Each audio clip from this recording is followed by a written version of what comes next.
Welcome, viewers and listeners, to CHP Talks. I'm here with an exciting guest this week, a man who's going to give you some information you may not have heard before, Mr. JamesRCoggins. Thank you, James, for joining us today on CHP Talks. Well, thank you for inviting me. I'm glad to be here. Yeah.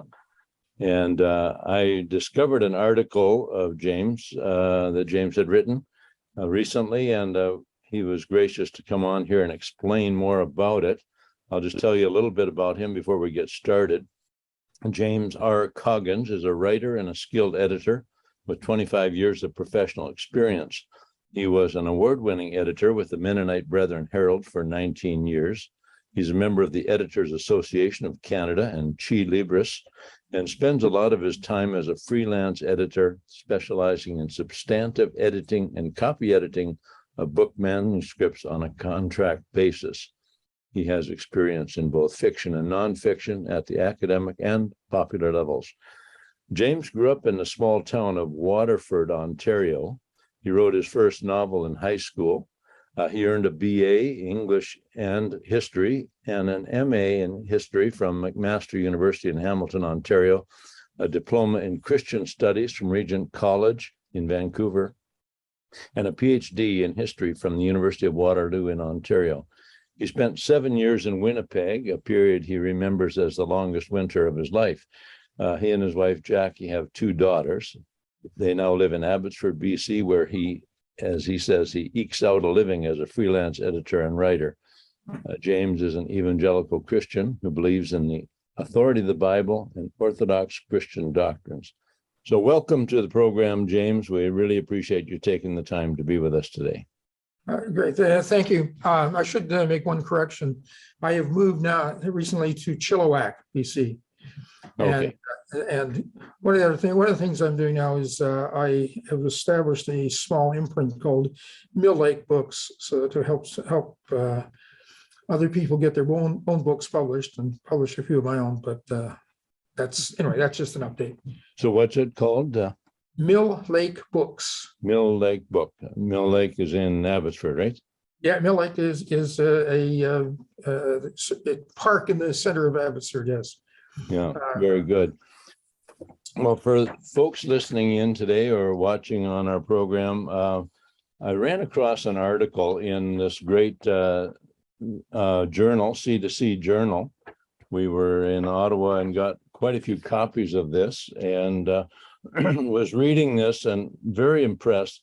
And it is called The Future with Zero-Emission Electric Vehicles. And that's written by JamesRCoggins. And James, we want to discuss that. I found so many useful pieces of information in there, not encouraging when it comes to changing our country over to zero-emission electric vehicles, but things that people should know, Canadians should know. And the most important thing, really at the very beginning, it says, well, last summer, the federal government decreed that by 2035, all new cars and light trucks sold in Canada must be zero-emission vehicles. And so you point out that was not something that was debated in Parliament. It wasn't a decision of the 338 MPs that are elected to decide important things for Canada, but it was a regulation issued by the minority government and the bureaucracy under Justin Trudeau. Yes, I guess the justification for it is that in June of 2021, the federal government passed a bill called the Canadian Net Zero Emissions Accountability Act. It doesn't give any specifics. It just says that Canada should get down to net zero emissions by the year 2050. That's rather, net zero doesn't mean we will not produce any carbon, but there's a rather calculated or complex calculation to reach that. But yeah, and how we're going to do it is not spelled out in the legislation. It was just left up to the federal government to make decrees with regulations. Now, this is done all the time. You can't put all regulations in legislation, but this is such a major change in the way Canadians live. It's going to have a profound effect on the standard of living of all Canadians. It's going to change the way we live. For many people, the practice of road trips is going to be a thing of the past. Many people won't be able to avoid cars at all, and they'll have to rely on walking and public transit, which is very difficult in rural areas. And for all that to be decided by a regulation without debate, the value of debate is you can ask a lot of the questions that I ask in the article, and you can refine things and solve issues and also inform the public of what's coming. I mean, Trudeau has announced this, and there's he hasn't said what's it going to cost. There's no cost associated with this. This you have to do, and Canadians don't know what's coming, and they will. But I guess he maybe still be under the illusion that budgets will balance themselves, but most of the rest of us know that doesn't work. This spring, April and May, because of quarantine or because of vaccine mandates, my wife and I were not able to fly to Ontario. So we drove from northern British Columbia to Ottawa and attended a couple of events there and many smaller events along the way. Certainly there was a fairly substantial cost to that, but based on the information in your article, if we had to do that with an electric vehicle, probably would have taken us a lot more time, for one, and it would have been a lot more expensive. In your article, you have laid out a number of aspects why electric vehicles are going to be more expensive for Canadians in many different ways, like substantially more. And the first one is that you have in your article, the cost to produce and purchase an electric vehicle compared to an ordinary gas-powered vehicle of the same size and basically style. Yeah, I mean, originally I started researching this simply because there wasn't information available. I wanted, sometime in the next 10, 15 years, I expect I will have to buy a car. Our current car is 15 years old, so still running well. But so I said, what's this going to cost me? What's it going to cost Canadians? I hadn't seen any statistics on what it actually costs to buy an electric car compared. So I started, this information is not readily available. I had to go and research automobile manufacturers' websites and so on. What I found was quite astounding. It's at least 50% more effective to buy an electric, or at least 50% more expensive to buy an electric vehicle. I compared the Ford Mustang, for instance. The Ford Mustang was listed at $31,000. The electric version is $50,000. That's more than 50% more expensive. Chevrolet produces a Spark, which is really a very inexpensive car, about $10,000 listed at that for the very basic model. The electric vehicle is $38,000. Wow. That's like 4 times as much. Yeah. The Ford F-150 truck starts around $34,000. The electric version is $92,000. And that's when it comes out. That's the only light truck really in full development. So it's going to be at least 50% more effective or more expensive to buy an electric vehicle. Nobody's ever said that's what it's going to cost. Of course, Teslas are much more expensive than that. But anyway. As a person who has never, ever in my entire lifetime bought a brand new vehicle, those are pretty astounding numbers. We've always had vehicles, and sometimes we've had vehicles that are over 20 years old and kept up and maintained. But those kind of costs are just out of this world. Well, so if the average vehicle cost in Canada is about $40,000, that's an extra $20,000 per vehicle. And if you say expected life expectancy of a car is about 10 years, that's about $2,000 a year. But that's $2,000 a year per vehicle. There are 25 million vehicles in Canada, or about 1.5 for every family. So That's about $3,000 per family. A lot of families have 2 vehicles. So that's an extra $4,000 a year, or maybe Wow. more. That's just to buy the vehicle. That's Yeah. yeah.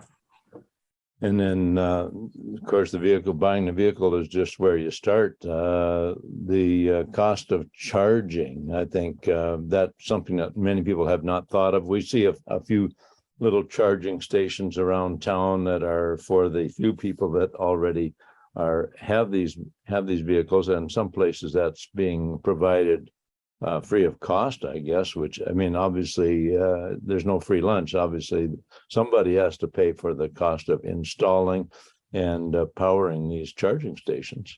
Sure. That's just the beginning. Most people are simply going to have a charging station at home. There are 3 levels currently of charging stations. The lowest level is fairly inexpensive. The problem with that is it takes up to a day to like 24 hours to charge a vehicle. Well, that just doesn't work, for most people. So the second level, I tried to find exact costs, and I get these wide ranges, but it's somewhere between $2,000 and $6,000 to install one of these charging stations in your house. And some families will need 2. Now, the reason it varies is that most houses are not wired to handle an extra charging station. So you don't have to just install the charging station. You have to pay to rewire the house, bring in extra power to the house. And so, you add that cost on to having to buy the vehicle, and it can be quite expensive. Yeah. Further cost is, I live in a townhouse complex. There's 54 units here, probably about 100 cars. Imagine if everybody, got 2 of those charging stations. Think of the extra energy pull on the grid. You're going to have to bring in new wiring to the whole complex just to handle that. So it's this extra cost. It's not just the cost of the charging station, it's all the infrastructure behind it that you have to increase. And that's just for your personal charging station. I can see the cost of copper wiring going up Yes. as demand goes up, and that's just one small aspect. And that's just in your for your own personal charging station. Yeah. So the larger charging stations that would be the equivalent of a gasoline station now. What about those? What would that look like? Well, those are level 3, and they will actually charge a car in maybe half an hour. Canada has about 160,000 gasoline pumps. With each pump has 2 nozzles, right? So that's. But because it takes 6 to 12 times as long to charge a car, we can guess that it'll take 1 to 2 million charging stations scattered across the country. Now, remember that electric vehicles do not have the same range. You can't go 600 kilometers in an electric vehicle. You're going to have to stop more often. And you're not going to want to sit in line for 4 hours or 8 hours behind somebody else charging. Well, if you go, when I go to Costco, there's like a line of 10 cars behind every pump. Imagine being in that kind of a line at a electric charging station. You would be 20, 40 back. You'd be waiting there hours and hours and hours. So you're going to have like millions of these charging stations. Again, the cost varies, and it's because of the infrastructure behind them, but it's tens of thousands of dollars to install one of these. The federal government says, well, they come up with a few $1 million and say, we put in, 10,000 charging stations. It's just a drop in the bucket. I estimate it'll be somewhere in the range of $100 billion just to install the charging stations. Probably it's going to cost $500 billion for all of us to change over to electric vehicles. That's not what it would cost to buy the vehicles. That's the extra cost to buy electric vehicles over gas-powered vehicles. So that's like $600 billion, getting close to twice the Canadian government's annual budget. It's just a horrendous cost. And nobody is saying where that's coming from. Yeah. And even this time that even at the very best, you say maybe half an hour to charge a car at this charging station. Well, the last time I checked, time is money. And all these busy people, and we all are busy people, going from point A to point B, to take a half an hour out of your drive time, maybe twice a day if you're making on a long trip. And what are people going to do in that time that is productive and helpful? They're kind of stuck someplace they don't want to be, and they're waiting. And if they have to wait for someone else to finish charging before they can even get on the cord there, then it's going to be really frustrating for them. Sure, and likely you're going to be sitting, 10 back. You could be not half an hour, but you could be hours and hours. Yeah. And what are you going to do going across the prairies?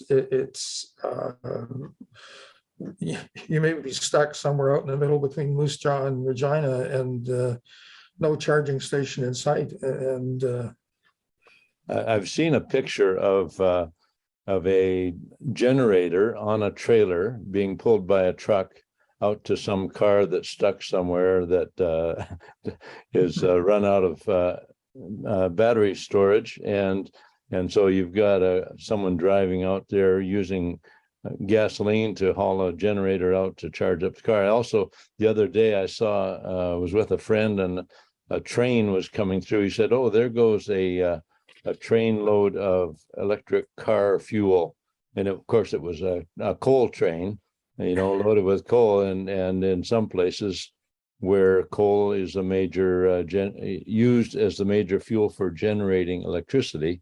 It's kind of ironic that people could think they're doing something for the environment, and they're burning coal so that they can have their electric vehicle. Yeah, that's an interesting question, because where does the electricity come from?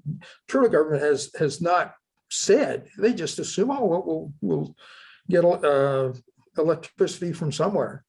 Canadians have this idea that electricity is generated by hydroelectric dams. Only about 60% of Canadian electricity is generated from dams. Another 7% comes from wind and solar power, which are rather inconsistent, and they're 2 or 3 times more expensive and have their own environmental issues. We still, about 7% is still generated from burning gas and coal, and some is generated by nuclear power. Hydroelectricity is a great thing. British Columbia, Ontario, Quebec, Newfoundland have rivers that run downhill, and they can produce electricity. Not enough, but if you're on the prairies, rivers don't run downhill. They kind of meander slowly across the prairie.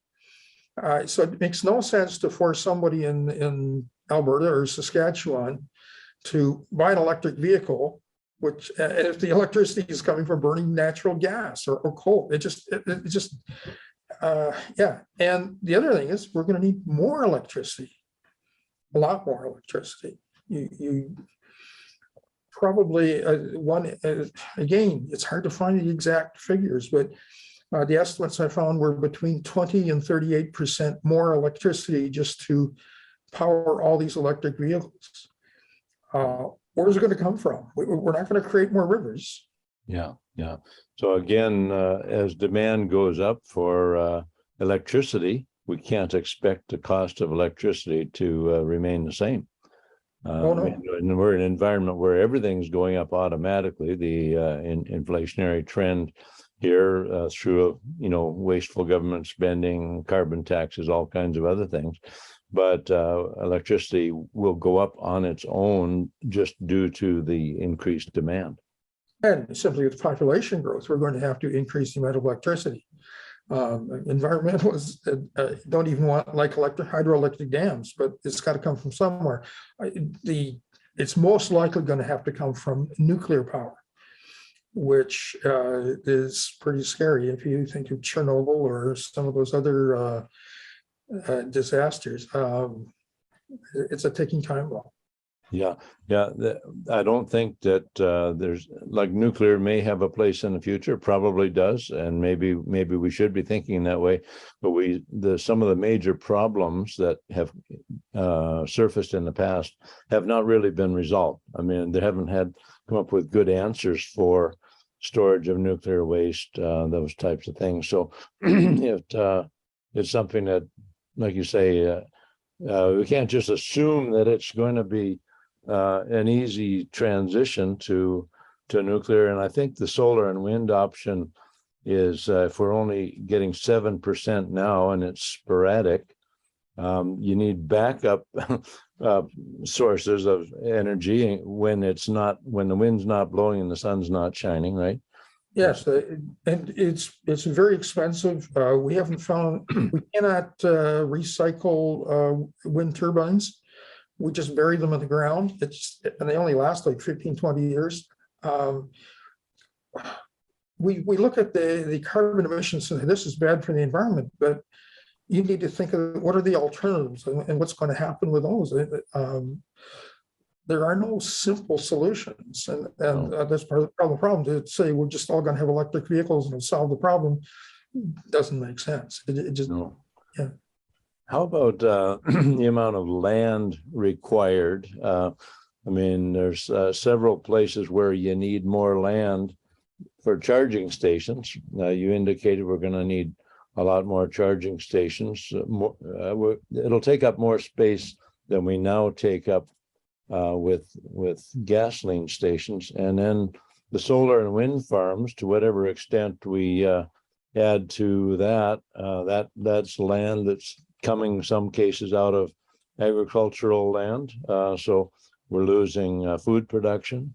But that land has to come from somewhere if you're going to dedicate it to that use. Yeah, I mean, it makes some sense to put a solar panel on top of buildings. It keeps the building cooler, and sure, I mean, it makes some sense. But to think that we can generate enough electricity to power all the future needs is just we're just dreaming. Ontario tried very hard to get into solar and wind power, and electricity rates tripled. It's very expensive to run those things, and as you say, it just takes up land. And imagine trying to put a solar farm in the middle of a city. I mean, that land is hugely expensive, and yet that's where you need the power, right? Yeah.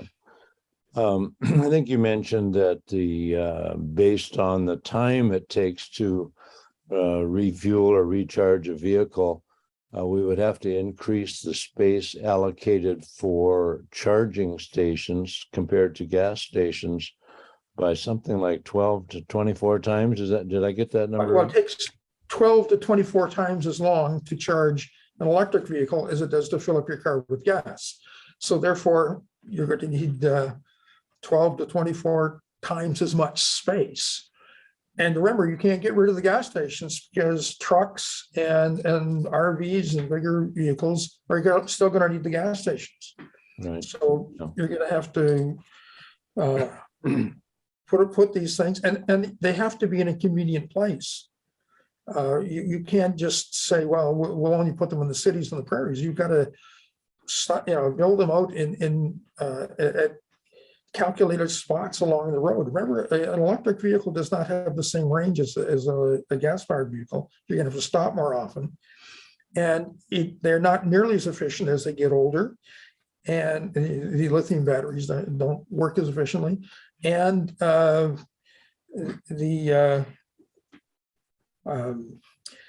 if there's weather is cold, the batteries run down much faster. So imagine what things are going to be like in Saskatchewan in the middle of winter. Your car's not going to go very far. Yeah. Now, how about lithium? lithium is right now, I mean, I suppose technology could change, but right now these electric vehicle batteries and other batteries, many batteries depend on lithium. Is that something that is readily available in Canada? In Canada, you know what we produce in Canada? Exactly nothing. Mm. There is a proposal to build a lithium mine in, I believe, Northern Ontario. It's not even, as far as I know, it hasn't even started the environmental review process. The local native bands are not necessarily on board with it. The studies I've seen suggest that there is enough lithium in the world to power electric vehicles. The problem is it's not mined.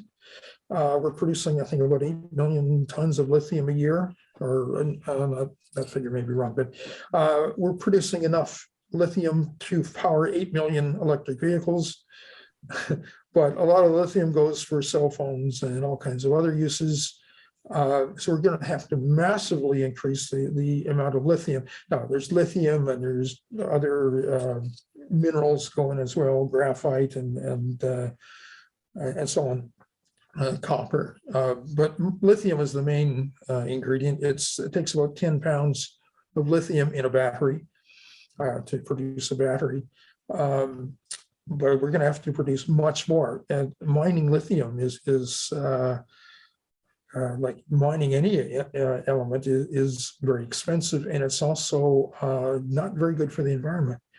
It takes about 500,000 gallons of water to produce 1 ton of lithium. It's hugely expensive, and most of this is mined in the third world, and there are all kinds of environmental concerns. Tailings from mines can poison the water. But imagine in a country taking out 500,000 gallons of water. It lowers the water table, creates all kinds of other problems. So we're essentially taking our problem and shuffling it off to the third world, where people can die of poisoning. And So that's nothing new there. The U.S. and Canada and Western world has been shuffling a lot of things off to developing countries. And they let them, if there's an environmental concern, sometimes we're selling stuff to them that we won't use here. And so, of course, there's a human rights issue involved with that as well. On the cost aspect again, some of these communities I know are locally here, there are charging stations, and initially they're calling them costless charging. I don't know if that's universally across the country, if they're offering charging stations without charging a fee for it. What do you see there? Well, it's not free. It's being subsidized by government, and the government's doing it. Various governments are doing this to try to encourage people to buy electric cars, So yeah, for the short run, that's true. It's free, but in the long run, certainly not. I mean, it costs a lot to install these things. Our federal government, sorry. Kind of like your first free shot of heroin, I guess. Yeah, right? well, yeah. Get you hooked on the program. I mean, the federal government is saying, well, don't worry. I mean, the federal government, federal and Ontario government just spent, I think, $590 million to help Ford transform one of its factories into electric vehicles. So electric vehicles are subsidized at the production stage. They're subsidized when you buy it. I think federal government offers $6,000 if you buy an electric vehicle. Some provincial governments provide, I think Quebec offers $8,000. But remember, the car costs $20,000. That doesn't cover the extra cost. And it doesn't make any difference. I mean, if the government says, don't worry, we'll help you buy the car. Well, you just take it out of the other pocket. The government doesn't create money. They just tax Canadians an extra $10,000 to give you a $10,000 grant for buying the electric car. Yeah, it still comes out of your pocket. I mean, the reality is that switching to electric vehicles could cost the average family, $4,000 or $8,000 per year. Imagine if you're making $40,000 and your car is going to cost $8,000. You simply can't afford it. Middle class, some of them simply will not afford a car. They won't be able to take a road trip. I mean, that it changes our whole economy, and nobody's even thought through the implications. Yeah. No, and then of course when they're giving you so-called giving you a subsidy that they're taking from your other pocket, they're also hoping that in the meantime that will they'll also buy your vote, because they're such nice guys that they're helping the environment and helping you pay for your car. But it looks like the long-term costs are going to be way over what we pay today, and very questionable benefit to the environment. In fact, when you add in the lithium production and those types of things, the agricultural land that may be lost, it's probably not even helping the environment one little bit. Well, yeah, the discouraging thing is that nobody's studied it. You think this is part of the problem of not passing it through Parliament, not studying this, having this study by committee. They might ask some of those questions. If you're going to bring in legislation, you should do a cost-benefit analysis. Say, well, what will this really do? And they just simply haven't done it. And just trust us. Well, it's not working. I try to, we as Christians, we try to be good stewards of God's creation. I drive a Yaris. It's 15 years old. It gets 30 miles to the gallon in the city and 50 on the highway. And mostly I've been able to arrange my life so that I walk to work or take public transit. I'm not trying to destroy the environment. I'm not saying there's no cost to having gas vehicles, but we want to save the environment, but we want to do it logically in a way that actually improves the environment. Yeah, just doing something just for the sake of doing it, and without thinking through the unintended consequences. Seems like there's a lot of that going around these days with our federal government and some of the provincial ones as well. And it doesn't, it's cold comfort if you look back 20 years later and say, actually that did more damage to the environment and cost us more money. We should have just, focused on improving the mileage on our gas vehicles or something like that. Well, sure. Some of those, Ontario, prime example. They did not, when they went to try to encourage solar and wind power, they didn't announce ahead of time it was going to triple electricity rates. And what happened is people in Northern Ontario couldn't afford to pay their electricity bill, so they started burning wood to heat their houses, which is, this deal too. If all vehicles, or all cars and light trucks are supposed to be electric, some people will say, well, I'm going to drive an RV. I'm going to buy a truck and drive that because that won't be included, right? No. So people will find ways around it. There's going to be, if you have in 2050, when they assume all the gas-powered vehicles have been phased out, if you have an old gas-powered vehicle, it's going to be worth a fortune. You'll be able to sell it. It's Well, Mr. Coggins, I'm glad that you have done the research for our viewers. They can assess the situation, but the government should actually be calling you up and asking you to speak to Parliament. Maybe Mr. Trudeau would have a place for you in his cabinet to help make better decisions. Of course, he didn't do that when the truckers were offering to have their doctors talk to him about the COVID crisis, so he's not likely to do that in regard to electric vehicles either. Yeah, but I'm trained as a historian. I know how to do research, and that's why I was able to do this. But I'm not a chemist, or I'm not really an economist. I've studied some economics. I understand basic facts.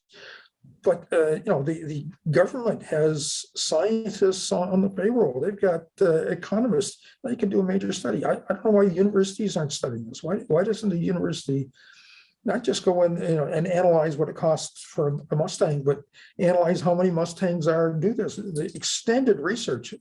What will this actually cost Canada? I mean, I'm given a good ballpark estimate of $500 billion over 10 years. But there should be some more research done on this, and nobody's doing it. It shouldn't have been left to me. In this sense, I'm sort of just a layman, and somebody should have done it long before I did. Well, I thank you so much for taking the time to spend with our viewers and listeners today, and shining a light on this important topic. There's so many of these things going on, but this is one of them. Anything that we haven't covered that you'd like to make sure our viewers and listeners are aware of regarding these zero-emission electric vehicles and this government plan to get there? Well, I think one thing we didn't mention is that the federal government is making, when they raise the carbon tax to $270 a ton, they will be making about $20 billion a year on carbon taxes. And then they're going to phase out electric vehicles, and that's going to disappear. I mean, that also is going to have an effect on government finances. And government fees, well, we'll help you pay for these things. But they're heavily taxing gas-powered vehicles. There's no tax on electric vehicles. And so they're going to have this revenue shortfall that's going to make things even worse. Yeah.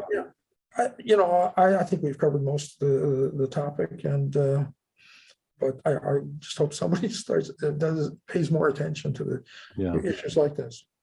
Yeah, well, we appreciate it very much. Yeah, of course, when revenues go down, they only have two choices. One is to borrow more money on international markets. We're paying right now about $70 million a day in interest on our existing debt at today's still low interest rates.